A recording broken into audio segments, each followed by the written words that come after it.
সকালে বাজারে গিয়েছিলাম, দিয়ে দেখি অনেক রকমের সবজি আছে বাজারে। তাই ভাবলাম সবজি কিনে নিয়ে যাই, আজকে সবজি রান্না করবো। সবজি কিনে এনেছি। হ্যালো ভিউয়ার্স, আপনারা সবাই কেমন আছেন? আশা করি ভালো আছেন। আজকে আমি দেখাবো সবজি কিভাবে আমি রান্না করি। কে কিরকম করে রান্না করে জানি না, কিন্তু আমি কিভাবে রান্না করি সেটাই আমি দেখাবো।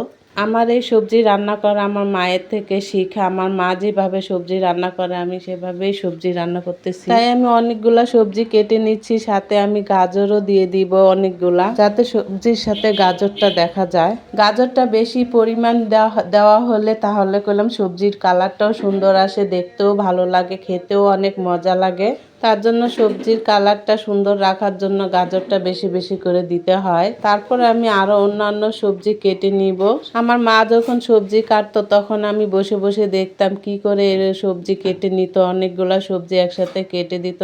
সিম, কবি, টমেটো, বেগুন, পেস্ট পাতার দিন আসলে পেস্ট পাতাও দিত। আমি বসে বসে দেখতাম, অনেক ভাল লাগতো, অনেক মজাও লাগতো। আমার মাও কিন্তু বাজার করতো, আমার মার সাথে কিন্তু আমিও বাজার করতাম। কিভাবে বাজার করতো সেইটাও আমি শিখে নিয়েছিলাম আমার মায়ের কাছ থেকে। আমার রান্না বান্না যাবতীয় যা আছে রান্নার কাজ সব আমার মায়ের থেকেই শিখা। আমি এখন সবজি চুলায় দিয়ে দিয়েছি সিদ্ধ করার জন্য। সামান্য একটু হলুদ দিয়ে দিলাম, পরিমাণ মতন লবণও দিয়ে দিচ্ছি। লবণটা যেন বেশি কটা না হয়। আমার সবজি রান্না কিন্তু একদিন লবণটা অনেক কটা হয়ে গিয়েছিল, তারপরে আমার এই সবজি কেউ খেতে পারেনি। সেটা পর আমার মা বলছে, আম্মু তুমি কিভাবে রান্না করছো, এই সবজিটা তো এখন খাওয়া যাবে না, তুমি এখন আমি কিভাবে রান্না করি সেটাই তুমি ভালোভাবে দেখবা। পরে কিভাবে সবজিটা খাওয়া যাবে সেটাই আমার আম্মু মেরামত করে দিল। অনেকগুলা একসাথে টমেটো কেটে দিয়ে দিল, লবণাক্ত যে ছিল সেটাই চলে গেল। সবজিটা প্রায় সিদ্ধ হয়ে আসছে, এখন আমি দেখতেছি টিপে সবজিটা সিদ্ধ হয়েছে কিনা। এখন আমি পরিমাণ মতন ধনিয়া পাতা দিয়ে দিব।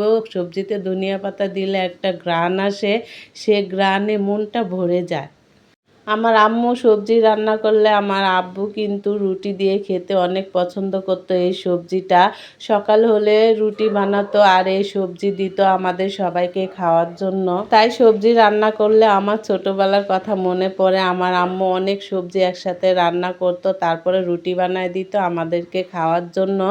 এখন আমি পাইপে নেমে তেল ঢেলে দিয়ে পেস্ট কুচি দিয়ে ভেজে নিচ্ছি, একটু লাল লাল করে ভেজে নিব পেস্টটা।